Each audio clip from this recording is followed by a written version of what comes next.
तो फिर भेदभाव, आप कह रहे हैं कि भेदभाव हो रहा है, तो जवानों के साथ ही भेदभाव। जो सरहद पर लड़ाई लड़ रहे हैं जवानों के लिए तो लोग सैल्यूट करते हैं, दूर से देखते हैं कि भाई हमारे जवान आ गए जो जान हथेली पे लेकर लड़ाई लड़ रहे हैं, सर कटाने के लिए भी नहीं सोचते ये। फिर ऐसा सरकार क्यों नहीं सुन रही है? बिल्कुल सही बात है। आपने अभी तक लेटेस्ट एग्जाम्पल आपसे पूछता हूँ, आपने कश्मीर फाइल पिक्चर देखी है? देखिए आपने, उसमें एक बड़ा अच्छा से डायलॉग, सरकार किसी की भी हो सिस्टम तो हमारी है। सिस्टम किसकी है? हमारी है। आपने देखा कि डायलॉग बड़ा फेमस है। अब सरकार कांग्रेस की हो, सरकार बीजेपी की हो, सर किसी भी पार्टी की हो, लेकिन सिस्टम में बैठे हुए ब्यूरोक्रेट्स ये सिस्टम को यूज करते हैं और सरकार को मजबूर कर देते हैं कि मेरी सुनो। जब 7th पे कमीशन आया तो यही सेना के अधिकारी ने कमीशन का पैसा लेने से मना कर दिया। क्यों? कि उनको पैसा बढ़ा करके नहीं मिला। और इस OROP में भी यही हो रहा है, जब तक तुम मुझे बढ़ा के नहीं दोगे मैं तुम्हारा पे कमीशन एक्सेप्ट नहीं करने वाला हूँ, भले जवान को पैसा मिले या ना मिले। आपका कहना अफसरशाही हावी है? अरे भाई अफसरशाही वही चाहिए, तो हम लोग को सिर्फ एक ही कहना है, अभी वही कहना, सरकार किसी के भी हो सिस्टम हमारी है और इसी के खिलाफ हमें आवाज उठाना है। क्या चाहिए? बराबरी। क्या चाहिए? बराबरी। MSP में बराबरी। MSP में बराबरी। MSP में बराबरी। MSP में बराबरी। CSD में बराबरी। CSD में बराबरी। कमीशन भत्ता बराबरी। OROP बराबरी। OROP बराबरी। और जिस सपना को हमारे अंबेडकर साहब ने, भगत सिंह ने, चंद्रशेखर जी ने आजाद भारत के लिए, सम्मानता के लिए अपनी जान का कुर्बानी दे दी, उस बराबरी के अधिकार के लिए, उस आजादी के लिए, वो अफसरशाही, वो हिटलरशाही, वो भेदभाव जिससे इन सारे चीज से आजादी चाहिए। क्या चाहिए? बराबरी। क्या चाहिए? बराबरी। आजादी। क्या चाहिए? आजादी। क्या चाहिए? आजादी। क्या चाहिए? आजादी। अफसरशाही से आजादी, अफसरशाही से आजादी, अफसरशाही से आजादी, हिटलरशाही से आजादी, हिटलरशाही से आजादी, भेदभाव से आजादी, भेदभाव से आजादी। अच्छा ये बताइए कि मोदी जी सबका साथ सबका विकास की बात करते हैं, सबके विश्वास की बात करते हैं, तो क्या उन तक आप लोग की बातें नहीं पहुंच रही है? अब सही बात है भाई, एक कहावत है, मैं महाराष्ट्र से आया हूँ लेकिन बेसिकली मैं बिहार का रहने वाला हूँ। बिहार कहाँ से? बिहार में पटना का रहने वाला हूँ, नालंदा डिस्ट्रिक्ट का, लेकिन माइग्रेशन हो गया। अब जैसे आपने देखता होगा कि बिहार से बहुत सारे माइग्रेट होकर के दिल्ली आते हैं, पंजाब जाते हैं, मैं मुंबई आ गया। अब एक कहावत है बड़ा बिहार में, निमरा के मौगी सबके भौजी। अच्छा, आपने सुना होगा, नहीं तो आप सुन लीजिए कि जो गरीब किसान का होता है उसका कोई आवाज नहीं सुनता है। ये जवान हैं जो भारतीय हैं, जो अंग्रेजों के जमाने में जब भारतीयों का नहीं सुनता था, आज यही अफसरशाही है जो जवानों से। ये करेंगे क्या? इलिटरेट है, अनपढ़ है, लेकिन सोशल मीडिया का जमाना है। ये सरकार जिनका कब्जा सोशल मीडिया, गोदी मीडिया और जो लिटिन मीडिया आपस में लड़ते रहते, आप जैसे पत्रकार के कारण ही ये समाज में जागरूकता फैल रही है कि अब सैनिक जाग चुके हैं जो भारतीय जमीन से उठे हुए हैं, जो कैम्ब्रिज विद्यालय में पढ़े हुए हैं, GU में पढ़े, टॉप रैंक के, जो ऊपर से ऊपर आके कमीशन अफसर बन गए, वो भारतीय जनता को, नब्ज को नहीं जानते। आज भारतीय जनता जानती कि सोशल मीडिया का पावर आप जैसे पत्रकार के कारण, और जो जवानों की आवाज को साथ में साथ मिलाएगी। आप बड़ा गंभीर आरोप लगा रहे हैं, लेकिन मोदी जी तो जवानों का सम्मान करते, दिवाली मनाते आप लोग के साथ में। बिल्कुल सही बोला, बिल्कुल सही बोला। अब एक बात बताइए, डिसिप्लिन फौज है, डिफेंस डिसिप्लिन फौज है, वहां पर जब प्राइम मिनिस्टर आते हैं, राष्ट्रपति आते हैं, तो साथ में खड़ा करते हैं, तुम्हें क्या बोलना है और क्या नहीं बोलना है। अगर आपसे पूछा जाएगा आपने एक्स्ट्रा बोल दिया तो रात को फिर आपका डिसिप्लिन एक्ट में आपको पनिशमेंट चालू। अब कौन सर्विस में रख के कौन डिसिप्लिन तोड़ेगा? तो प्रधानमंत्री तक वही बातें पहुंचती है जो अधिकारी बताना चाहते हैं। प्रधानमंत्री और भारत सरकार किसी की भी हो, भारत सरकार क्या करती है, सारे लुटियन मीडिया और गोदी मीडिया पर कंट्रोल करती है ताकि भारतीय जनता को भारतीय जनता तक आवाज नहीं।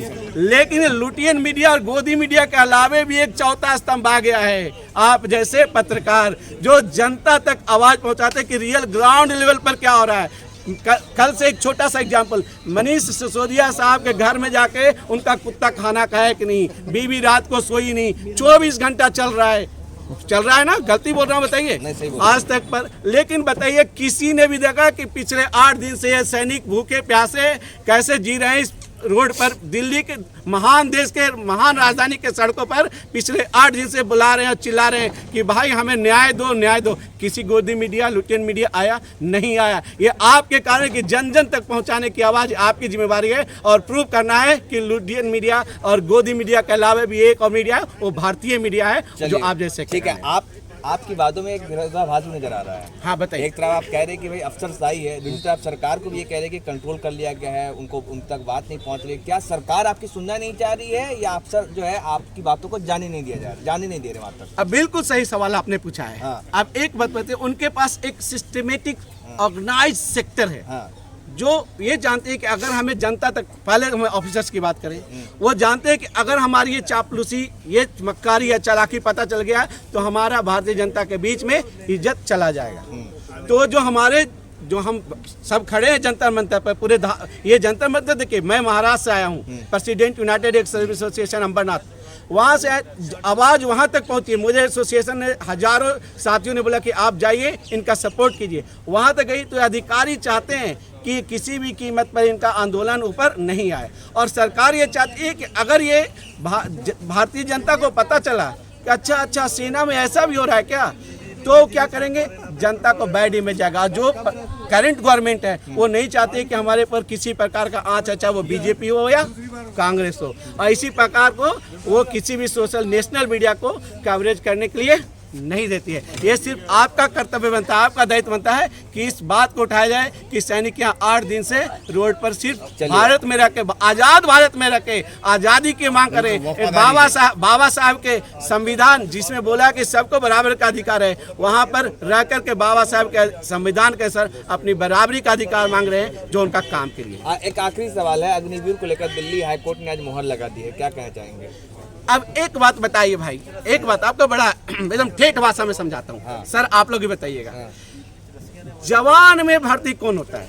जवान में भर्ती पढ़े, जिसका अगर आपके पिताजी के पास पैसे होते हैं तो आपको हार्वर्ड यूनिवर्सिटी में भेजते हैं।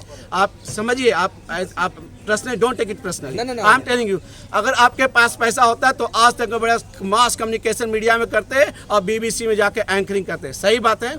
अब एक बात बताइए, जवान भर्ती होते हैं गरीब किसान के बच्चे, मिडिल क्लास के बच्चे। ऐसे नहीं हो, साधारण बच्चे नहीं होते, वो इंटेलिजेंट बच्चे होते हैं कि उनके पिताजी के पास इतना पैसा नहीं होता कि लाखों रुपया देकर कोई इंजीनियरिंग मेडिकल करवा सके। अब ये क्या करते हैं, 20 लाख 25 लाख लड़के के भर्ती लेके आते हैं। अब गरीब किसान को क्या चाहिए? Financial security. अब भाई जैसे बाप गरीब है तो क्या करेगा, भैया मेरा बेटा किसी प्रकार की नौकरी मिल जाए, मेरा घर चले। सही बोल रहा हूँ, गलत बोल रहा हूँ? अब एक बात बताइए, एक किसान के पास 4 बच्चे हैं, अब उसके पास ऑप्शन है अग्निवीर का, स्टेट पुलिस का, बीएसएफ का। बड़ा ध्यान से सुनिए, एक किसान के पास 4 बेटे हैं, चलो 4 बेटे में जो सबसे इंटेलिजेंट बच्चा है उसको अग्निवीर में भेजेगा या बीएसएफ में भेजेगा, स्टेट पुलिस में भेजेगा? वो सबसे पहले वो स्टेट पुलिस में भेजेगा, क्योंकि वहाँ सिक्योरिटी है, ताकि उनको जानता कि भैया एक बार स्टेट पुलिस में घुस गया तो मेरे बच्चे का पेट चलते रहेगा और मेरा घर भी, मेरे बच्ची के शादी होगा, बाकी भाई पढ़ लिख लेंगे। अगर मैं स्टेट पुलिस में नहीं जा गया तो दूसरा ऑप्शन चुनेगा वो बीएसएफ में, तीसरा ऑप्शन चुनेगा सीआरपीएफ में, और चौथा ऑप्शन जो लास्ट वाला बच्चा भैया जो सबसे 3rd क्वालिटी का बेटा होगा, अगर साले तुझे कहीं नहीं हुआ तो एक काम कर, तू अग्निवीर में भर्ती हो जा। बात समझिए, एनालिसिस क्या कर रहा है, यानी कि 3rd जो लास्ट 4th 5th क्वालिटी का मैन पावर है जो अग्निवीर में भर्ती हो। जब टॉप क्वालिटी का man power state police, 2nd quality का मैन पावर सीआरपीएफ, बीएसएफ, जहां परमानेंट नौकरी है। ऐसा नहीं कि अग्निवीर में आने के बाद वो फिर सुनिए, ऐसा नहीं कि अग्निवीर में आने के बाद 4 साल के बाद आईएएस अफसर बन जाएगा। अग्निवीर में आने के बाद भी फिर उसको रिजर्वेशन किसमें दिया गया है? आपको स्टेट पुलिस में जवान के लिए भर्ती के लिए रिजर्वेशन दिया गया। यानी अग्निवीर छोड़ करके भी आपको स्टेट पुलिस में ही आना है तो अग्निवीर में क्यों जाएं? समझिए, सीरियस मुद्दे। तो ये अग्निवीर में लास्ट क्वालिटी, घटिया क्वालिटी का मैन पावर को गवर्नमेंट ऑफ इंडिया को भर्ती करने के लिए कौन बोल रहा है? ये सजेशन दिया है top bureaucrats. They are not loyal to the nation. वो सेना को कमजोर करने के लिए ओपन मैं ये बताऊं, उनके ऊपर आरोप लगा रहा हूं, ये भारत देश को कमजोर करने में लगे हुए हैं, चाहे वो किसी में, चाहे यूरोपियन कंट्री के, चाहे अमेरिका ब्यूरोक्रेट्स में, चाहे चाइनीज, वो भारत सेना को सीधे सीधे कमजोर करने में इसलिए लगे हुए हैं। तारीफ की जा रही है कि भाई ये जो अग्निवीर योजना है ये अरे विदेशों से सर वही में जाता है, ले लेते हैं आपका भी सर। एक बात बताइए, बेटा है, किसान का बेटा। सुनिए, मैं आपको ही एक मिनट पेट के लिए नहीं, सुनिए, भावना एक से। सेकंड देश प्रेम सर की जी मैंने आपके ही सवाल का जवाब फिर दिया। हमारे आपने यहाँ क्या भेदभाव बोला? होता है। आपने फर्स्ट क्वालिटी के मैन पावर को किस में भेजेंगे? स्टेट पुलिस से भेजेंगे। लास्ट जो घटिया क्वालिटी का मैन पावर भेजेंगे, तो सुनिए पहले खत्म नहीं, सुनिए एनालिसिस की बात है। लास्ट क्वालिटी का मैन पावर किस में भेजेंगे? अग्निवीर में, क्योंकि 4 साल के बाद उसको फिर से स्टेट पुलिस में आना है, तो हर एक आदमी सिक्योरिटी चाहिए पहला। तो अब हम ये तो किसान के बाप की बात की जो बच्चा, लेकिन अगर आप होम मिनिस्टर हैं, डिफेंस मिनिस्टर हैं, आप टॉप लेवल में बैठे हो, तो आपको क्वालिटी का मैन पावर चाहिए। जब आप जज करेंगे, अरे बाबा ये तो टॉप क्वालिटी का मैन पावर छाट के स्टेट पुलिस में जा रहा है, और सबसे लास्ट क्वालिटी का मैन पावर अग्निवीर में जा रहा है, क्योंकि 4 साल के बाद उसको स्टेट पुलिस में आना है। तो जो ये पॉलिसी है, गवर्नमेंट तो 4 साल 5 साल के बाद चेंज आती है। वही बात है, सरकार किसी के सिस्टम तो हमारे, तो सरकार को सजेशन क्या देते हैं? एक काम करो, अग्निवीर में भर्ती करो, सुनिए अग्निवीर में भर्ती करो, और क्या होगा? ये उनकी साजिश है अग्निवीर को, देश को कमजोर करने के लिए।